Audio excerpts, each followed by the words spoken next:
네, 안녕하세요. 좀 앞서 전무님께서 소개해 주신 저는 그 로봇소리라는 영화를 연출한 이호재 감독입니다.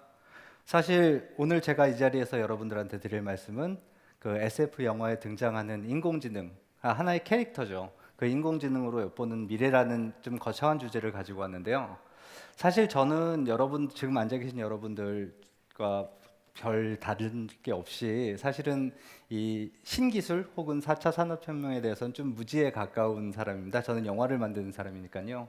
그런데 어쩌다 보니 제가 영화를 개봉한 시기와 그 다음에 그 알파고라는 아주 인공지능에 대한 관심을 폭발시킨 그 캐릭터의 등장이 맞물리는 바람에 어쩌다 보니 저도 이 자리에 서게 됐는데요.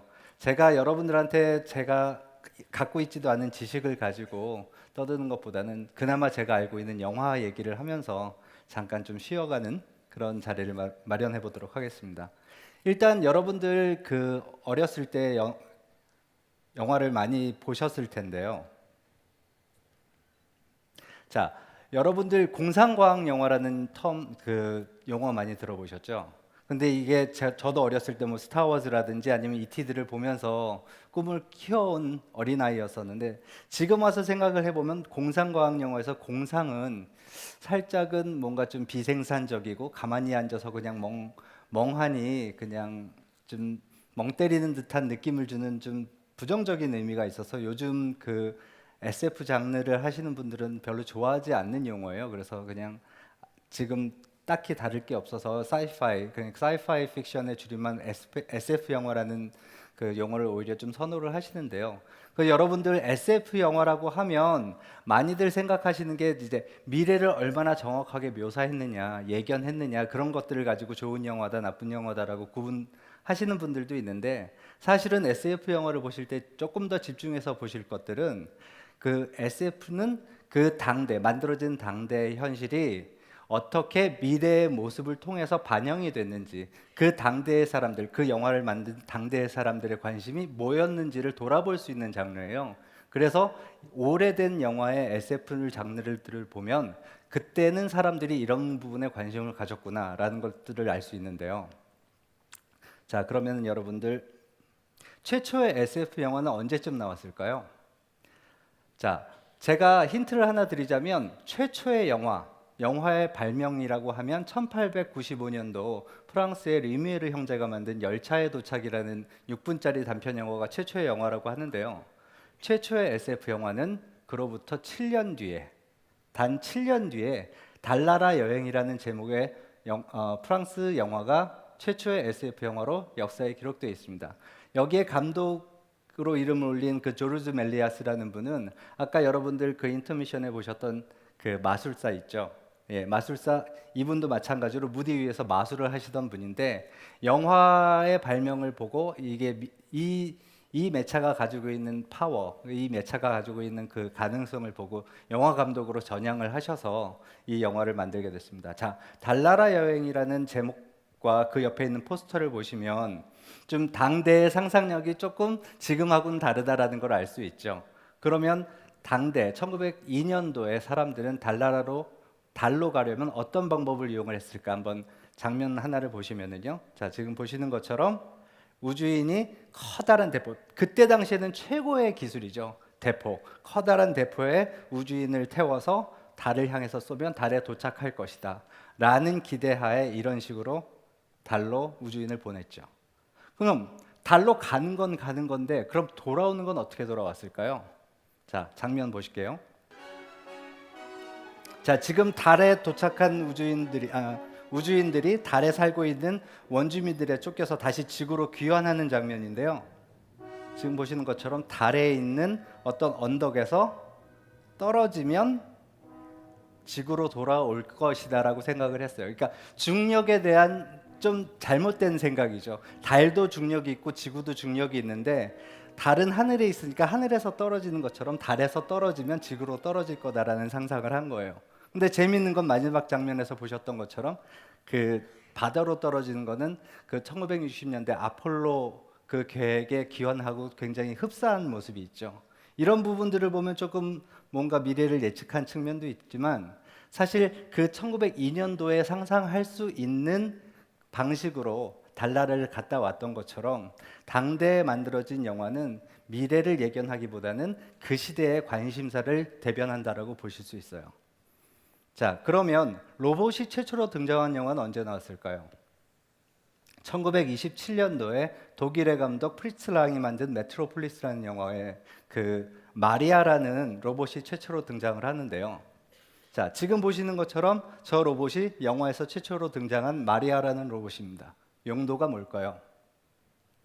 너무나도 재밌게 저 로봇의 용도는 바로 구사대입니다. 구사대. 여러분들 구사대가 뭔지 아시나요? 이 영화에 대해서 잠깐 소개를 해드리자면 메트로폴리스라는 거대한 대도시에 지상의 지배계급과 지하의 노동계급이 서로 반목하면서 싸우고 있는데 지배계급, 그러니까 자본가가 저 마리아라는 로봇을 만들어서 지하 노동계급한테 보내서 그 노동계급끼리 서로 싸우도록, 그러니까 데모를 일으키도록 부추기는 역할을 해요. 지금 얘기하면은 노동자들, 노조를 파괴하는 목적으로 로봇을 만든 거죠. 뭔가 거의 지금 100년에 가까운 세월이 흘렀는데 그 기술의 목적이 조금 비슷하다라는 부분에서 좀 씁쓸한 부분도 있는데요. 자, 이 장면을 보시면 로봇이 만들어지기 위해서 필요한 두 사람이 지금 다 등장하고 있죠. 저 왼쪽에는 자본가, 그리고 오른쪽에는 미친 과학자. 둘만 있으면 로봇을 만들 수 있습니다. 자, 그러면 이제 최초의 SF 영화, 최초의 로봇이 등장한 영화를 소개를 해드렸고요. 이제 영화에 등장한 인공지능을 한 몇 가지를 소개를 해드릴게요. 자, 여러분들 제목은 다들 들어보셨지만 아마 끝까지 보신 분들은 몇 분 안 되실 영화죠. 2001년 스페이스 오디세이, 1968년도에 만든 영화인데요. 이 영화는 작가가 아서 C 클라크라는 굉장히 유명한 SF 소설가고, 이 작품 또한 소설에서 영화를 만든 건데요. 여기에 인공지능이 등장합니다. 이름은 할 9000이라는 인공지능인데요. 제가 지금 밑에다가 적었던 것처럼 할이라고 하는 것은 발견법적으로 프로그램된 연산 컴퓨터라는 그 긴 용어를 함축한 HAL 줄임말이죠. 근데 1968년도에 만든 영화에 지금 보신 것처럼 발견법적으로 프로그램됐다라는 것은 좀 딥러닝을 연상시키죠. 그때의 상상력이 사실 지금 실현된 기술하고 닿아 있다는 것도 되게 주목할 만한 일인 것 같아요. 자, 여기에 지금 할 9000이 등장했는데요.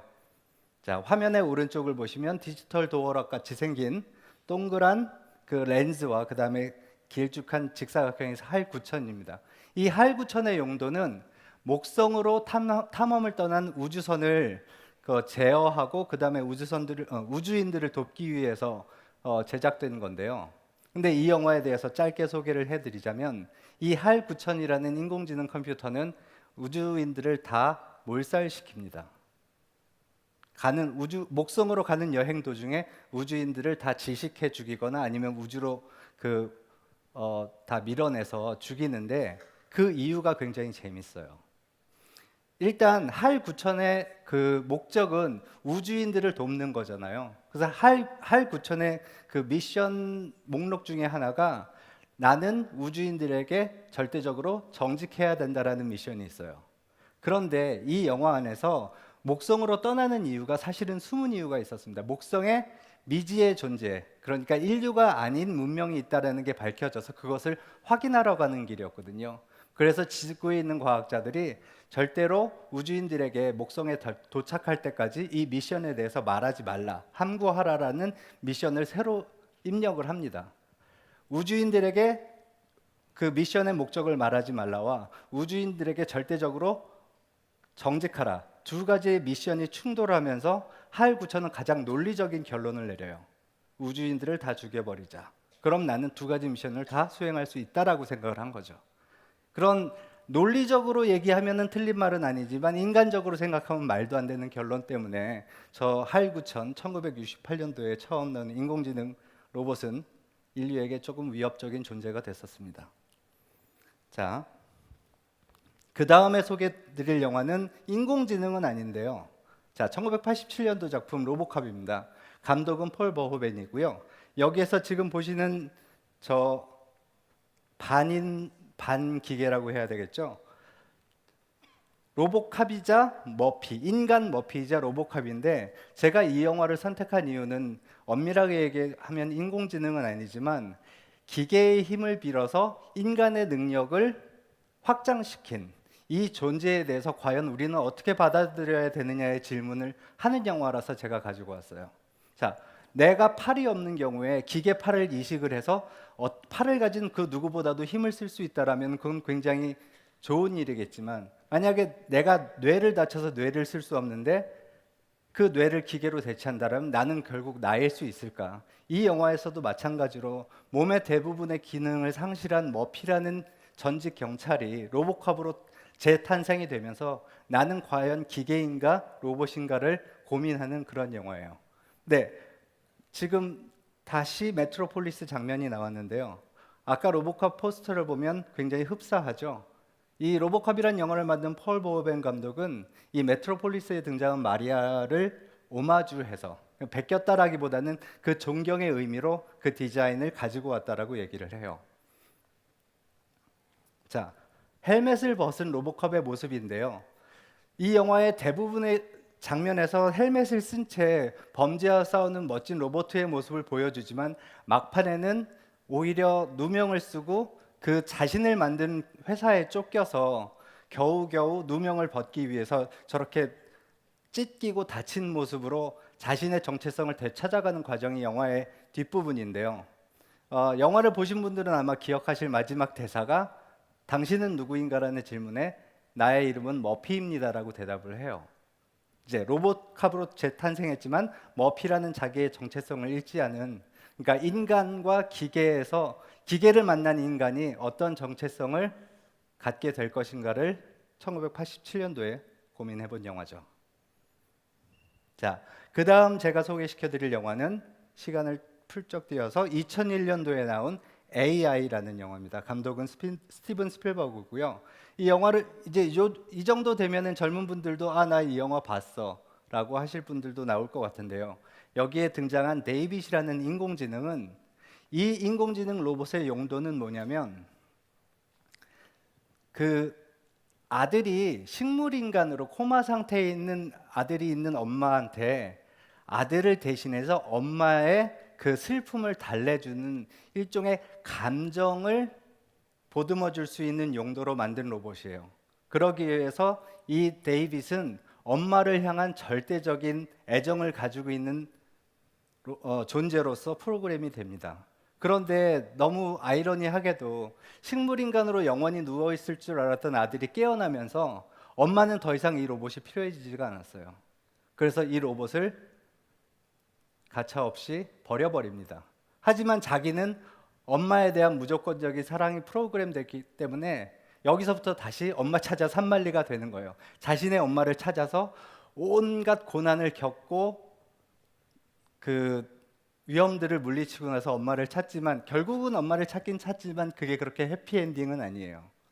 자, 제가 이 영화를 골라온 이유는 뭐냐면 앞에 그 스페이스 오디세이에서 등장했던 할 9000 같은 논리적인 존재도 아니고 그 다음에 로보캅에서 등장했던 인간의 기능을 확장시키거나 돕는 그런 존재도 아니고 인간의 감정을 보듬어주는 존재로서의 인공지능이 이때부터 영화 안에서는 인식되기 시작했다라는 그 하나의 계기인 것 같아서 이 영화를 선택해서 갖고 왔고요.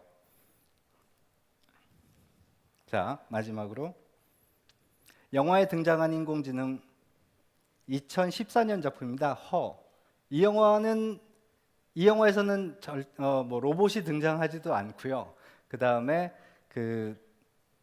대단한 SF, 그러니까 컴퓨터 그래픽이 등장하지도 않는데 이 영화 안에 있는 사만사라는 그 인공지능은 운영체제예요. 여러분들 윈도우즈라든지 아니면 iOS 같은 맥OS 같은 운영체제 잘 알고 계시죠? 이 사만사는 운영체제예요. 근데 운영체제인데 너무나도 발전된 운영체제이기 때문에 인간과 스스럼 없는 대화를 할 수 있고 그래서 이 주인공 남자와 사랑에 빠지게 됩니다.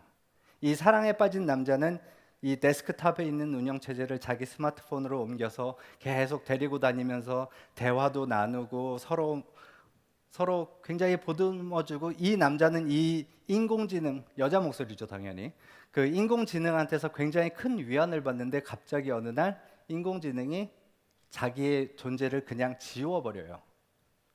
그러니까 원래 그러니까 이 운영 체제라는 거는 사용자가 삭제하기 전엔 스스로 삭제를 할 수 없는데 이 인공지능 그 운영 체제는 스스로를 삭제해요. 그러고서 사용자로부터 자기를 격리를 시킵니다. 겨우겨우 주인공이 인공지능을 찾아가서 운영 체제를 찾아가서 왜 그랬느냐, 내가 너를 얼마나 사랑했는지 아느냐라고 얘기했을 때 이 운영 체제의 대답은 그렇습니다. 자기가 이제는 더 이상 인간과의 관계를 맺기에는 너무 발전이 됐다. 그래서 당신이 책을 한 권을 읽으려면 하루 정도의 시간이 걸리지만 나는 단 1초의 시간도 걸리지 않는다.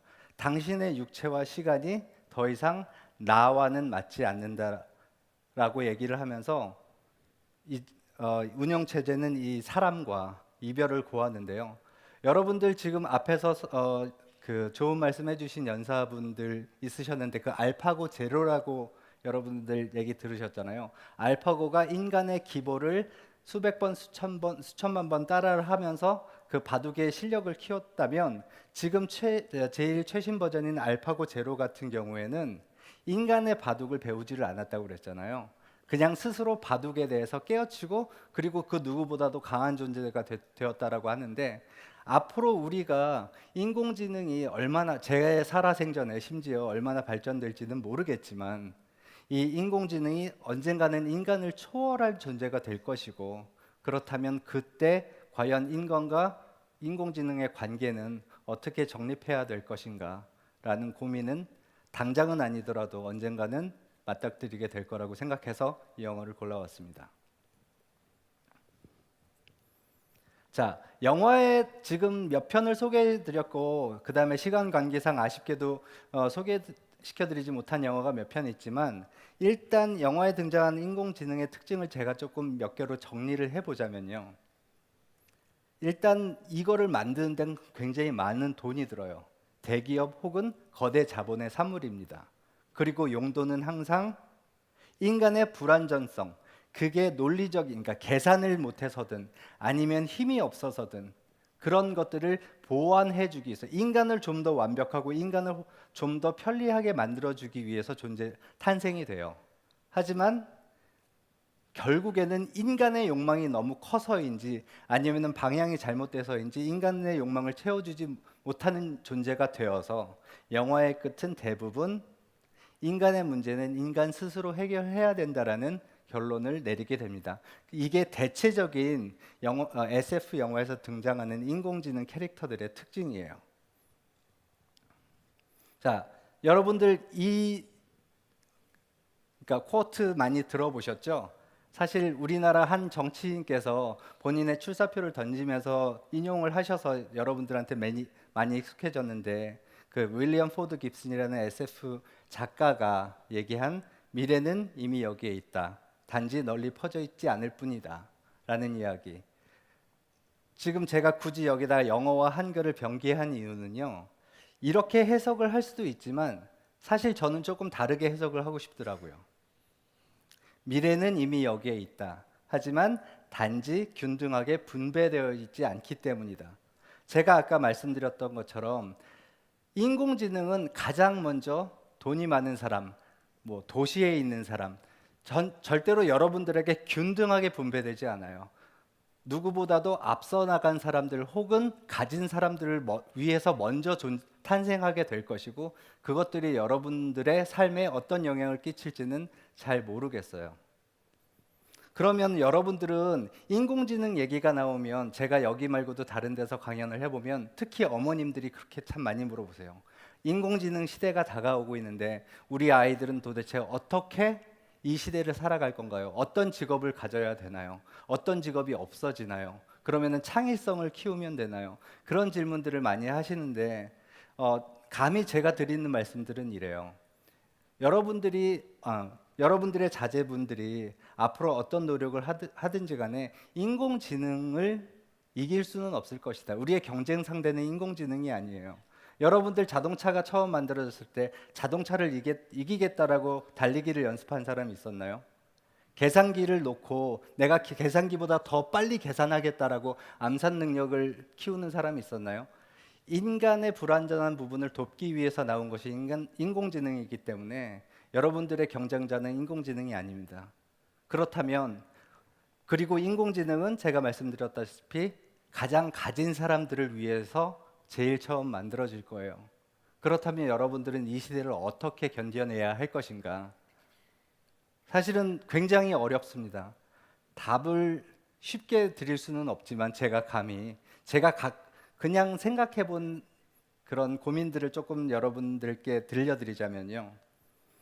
어떻게 살아남을 것인가는 사실은 어떻게 함께 할 것인가로 확장을 해야 될 것 같아요.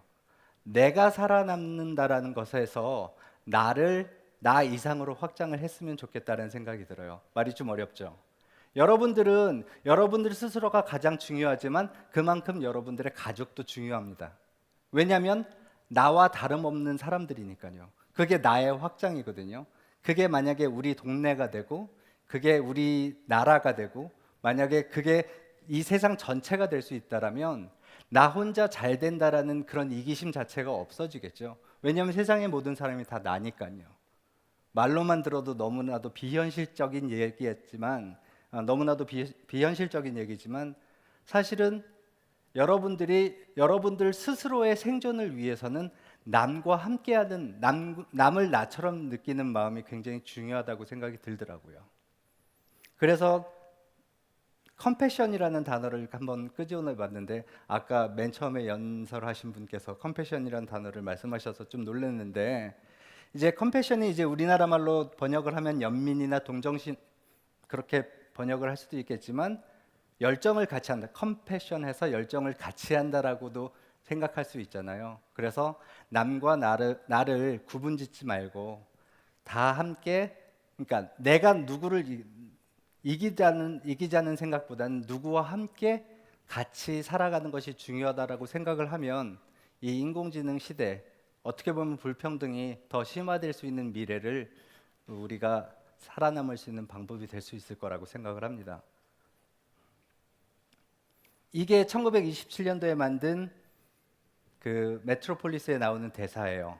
머리와 손을 중재하는 것은 가슴이다. 이게 당시에는 이제 지배계급과 노동계급을 이어주려면은 역시 사람의 마음이 중요하다는 뜻이지만 이게 인공지능 시대로 왔을 때 우리는 이거를 인간과 인공지능으로 얘기할 수도 있고 아니면 여전히 자본계급과 그 다음에 이제 지금은 소비자가 되어 있지만 앞으로 생산자 겸 소비자가 되어 있지만 앞으로는 생산과 소비를 마음껏 못할 수도 있는 우리 그 99%를 얘기할 수도 있지만 이것들을 이어주는 건 결국은 마음이고 서로를 위하는 마음이 있을 때 인공지능 시대를 슬기롭게 헤쳐나갈 수 있을 거라고 기대를 합니다. 네, 여기까지 말씀드릴게요. 감사합니다.